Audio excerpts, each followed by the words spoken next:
और मैं कांग्रेस के एक एक कार्यकर्ता को धन्यवाद देना चाहता हूं कि आप इस दौर में कांग्रेसी हैं जब लोग गद्दारी कर रहे हैं, कांग्रेस पार्टी के साथ बेवफाई कर रहे हैं, चंद दौलत के लिए, चंद सिक्कों की खनक के लिए अपनी पार्टी से गद्दारी करके उस विचारधारा से समझौता कर रहे हैं। देश को आजादी माफी मांगने से नहीं, देश को आजादी लाठी खाने से मिली है, जेलों में जाने से मिली है। मैं कहता हूं कि इतिहास ने हमको मौका दिया है, कांग्रेस पार्टी ने हमको मौका दिया है, तो हम एमपी एमएलए बनने की कोशिश जरूर करें, लेकिन हम जिस दौर में रह रहे हैं ये वो दौर है कि हमारे सामने एमपी एमएलए बनने के अलावे गांधी बनने का अवसर है, भगत सिंह बनने का अवसर है, सरदार वल्लभ भाई पटेल बनने का अवसर है, सुभाष चंद्र बोस बनने का अवसर है, एनी बेसेंट बनने का अवसर है, अंबेडकर बनने का अवसर है। वह पथ क्या, पथिक कुशलता क्या, जिस पथ में बिखरे सूल न हो, नाविक की धैर्य परीक्षा क्या, जब धाराएं प्रतिकूल न हो। आज हमारे लिए बहुत गर्व का विषय है कि हम लोग एआईसीसी के सेशन में शामिल हो रहे हैं और ऐसी जगह पे शामिल हो रहे हैं जो अपने आप में एक ऐतिहासिक जगह है, इस देश के निर्माण में जिसकी बहुत बड़ी भूमिका है। और हम गुजरात में ये एआईसीसी सेशन इसलिए कर रहे हैं कि गुजरात में स्वतंत्रता आंदोलन की जड़ है। देश को आजादी माफी मांगने से नहीं, देश को आजादी लाठी खाने से मिली है, जेलों में जाने से मिली है।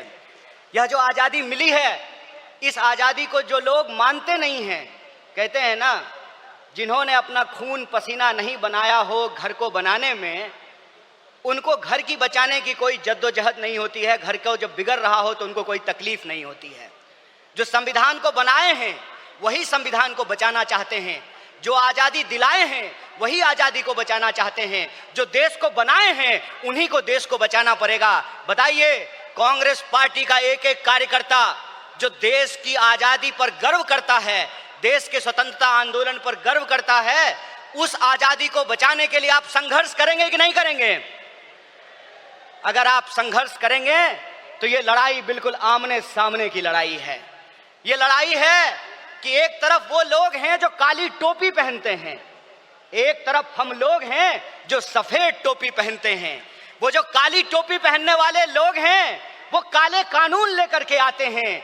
हम सफेद टोपी पहनने वाले लोग जो हैं वो गरीबी का अंधियारा मिटा करके, बेकारी का अंधियारा मिटा करके हम रोजगार का अवसर लाना चाहते हैं। हम अन्याय को समाप्त करके सामाजिक, आर्थिक और राजनीतिक न्याय लेकर के आना चाहते हैं। इसीलिए आज जब मैं आपके बीच में बोल रहा हूं तो सबसे पहले जो ड्राफ्ट है रेजोल्यूशन की, मैं उसके समर्थन में बोल रहा हूं। और यह जो न्याय पथ है जिसको लेकर के हमारा संकल्प है कि इस न्याय पथ पर हम चलेंगे, और न्याय पथ पर चलने का मतलब यह है कि देश में कहीं भी अन्याय होगा, चाहे वो अन्याय दलितों के खिलाफ हो, चाहे वो अन्याय गरीबों के खिलाफ हो, चाहे वो अन्याय पिछड़ों के खिलाफ हो, चाहे वो अन्याय आदिवासियों के खिलाफ हो, महिलाओं के खिलाफ हो, किसानों के खिलाफ हो, मजदूरों के खिलाफ हो, किसी भी भारतीय के खिलाफ अगर कोई अन्याय होगा तो उस काली टोपी वाले अन्याय के खिलाफ हम सफेद टी शर्ट पहन करके राहुल गांधी जी के बताए रास्ते पर चलेंगे। हम न्याय का योद्धा बनेंगे और न्याय का जो हमारी पहचान है, न्याय का जो हमारा ये सिंबल है, उसी से हम इस देश को बचा सकते हैं।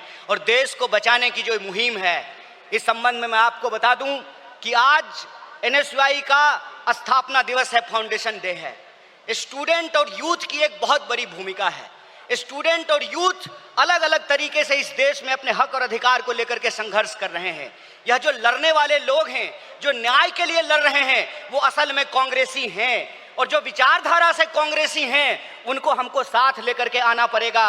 और मैं कांग्रेस के एक एक कार्यकर्ता को धन्यवाद देना चाहता हूं कि आप इस दौर में कांग्रेसी हैं जब लोग गद्दारी कर रहे हैं, कांग्रेस पार्टी के साथ बेवफाई कर रहे हैं, चंद दौलत के लिए, चंद सिक्कों की खनक के लिए अपनी पार्टी से गद्दारी करके उस विचारधारा से समझौता कर रहे हैं, उस वक्त आप कांग्रेस का झंडा थाम करके खड़े हैं। आप सिर्फ कांग्रेस के कार्यकर्ता नहीं हैं, इस देश को बचाने वाले आप जो है सेनानी हैं। जो स्वतंत्रता आंदोलन इस देश को मिला है, स्वतंत्रता सेनानियों ने जो स्वतंत्रता हमको दिलाई है, उस स्वतंत्रता को बचाने वाले आप संविधान सेनानी हैं। इसीलिए मैं आप सबसे अपील करने के लिए आया हूं कि ये आमने सामने की लड़ाई है, ये विचारधारा की लड़ाई है। और इस दौर में हमको उस रास्ते पे नहीं जाना है जो आसान रास्ता है, जो लालच का रास्ता है, जो कुर्सी का रास्ता है। मैं कहता हूं कि इतिहास ने हमको मौका दिया है, कांग्रेस पार्टी ने हमको मौका दिया है तो हम एमपी एमएलए बनने की कोशिश जरूर करें, लेकिन हम जिस दौर में रह रहे हैं ये वो दौर है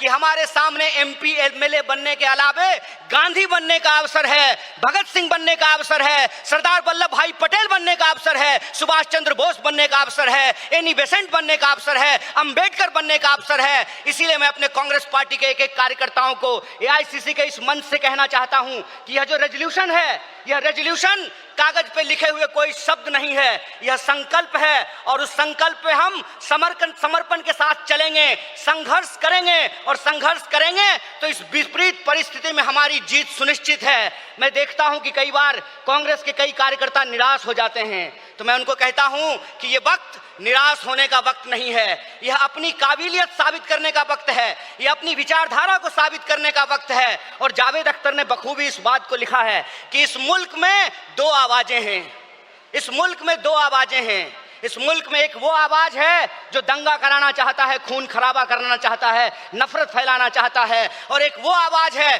जो मोहब्बत और न्याय की आवाज को बुलंद करना चाहता है। इसीलिए हम कहते हैं कि मुझे पामाल रस्तों का सफर अच्छा नहीं लगता, जिस दर जाते हैं लोग उधर जाना अच्छा नहीं लगता।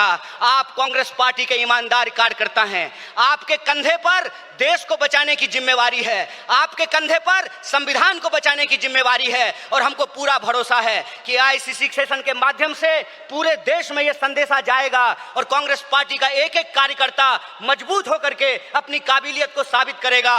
वह पथ क्या, पथिक कुशलता क्या, जिस पथ में बिखरे सूल न हो, नाविक की धैर्य परीक्षा क्या, जब धाराएं प्रतिकूल न हो। इस प्रतिकूल समय में कांग्रेस पूरे दमखम के साथ उस काली विचारधारा के खिलाफ, उस काली टोपी के खिलाफ टी शर्ट पहन करके लड़ेगा। और यह टी शर्ट का जो सिंबल है वो न्याय का सिंबल है। उस अन्याय के खिलाफ हमको इस न्याय की आवाज को बुलंद करना है। मुझे पूरा भरोसा है कि आईसीसी सेशन से निकल करके हम अपने जिलों में जाएंगे, अपने बूथों पर जाएंगे और समाज में, देश में जहां कहीं भी अन्याय होगा हम कांग्रेस पार्टी बन करके, कांग्रेस का कार्यकर्ता बन करके, गांधी का सिपाही बन करके गोडसेवादी विचारधारा को परास्त करने का काम करेंगे। बहुत बहुत शुक्रिया, बहुत बहुत धन्यवाद। इनकलाब जिंदाबाद, जय हिंद, जय कांग्रेस। एक बार जोर से आवाज बुलंद कीजिए। यह आवाज साबरमती आश्रम से दिल्ली के तख्त तक पहुंचनी चाहिए। जय हिंद, जय हिंद, जय कांग्रेस।